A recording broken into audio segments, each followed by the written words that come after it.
البتہ جہاں تک اس کے اندر مسئلہ ہے وہ اس میں اختلاف ہے۔ ہمارے ہاں ایک رائے یہ ہے کہ ولی کی اجازت کے بغیر نکاح ہوتا ہی نہیں۔ ولی باپ ہے یا بھائی ہے، بڑا بھائی ہے، اگر باپ فوت ہو چکا ہے تو ولی کی اجازت کے بغیر نکاح نہیں ہوتا، یہ ایک موقف ہے، اور ہمارے ہاں اہل حدیث اس کے اوپر بہت مضبوطی کے ساتھ قائم ہے، کچھ حنفی بھی ہیں۔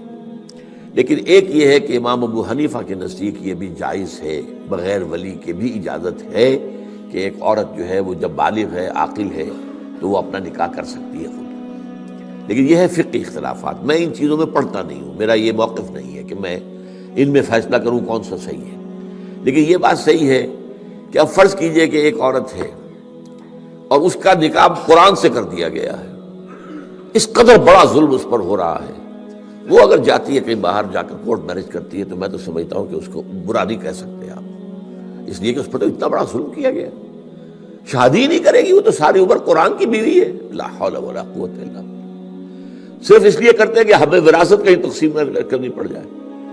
کوئی جو ہے ہمارا جو داماد بن کے ہماری زمین تقسیم نہ کروا لے، وہ نکاح ہو رہا، تو اب یہ عورت بیٹھی رہے ساری عمر اور شادی نہ کرے۔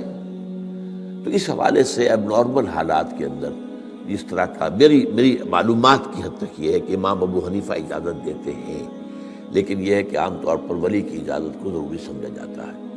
اس میں بھی میں پھر کوئی بحیثیت مفتی کوئی رائے نہیں دے رہا ہوں، لیکن میں نے مثلاً ایک مثال آپ کے سامنے رکھ دی ہے، اس کا کیا حل ہے؟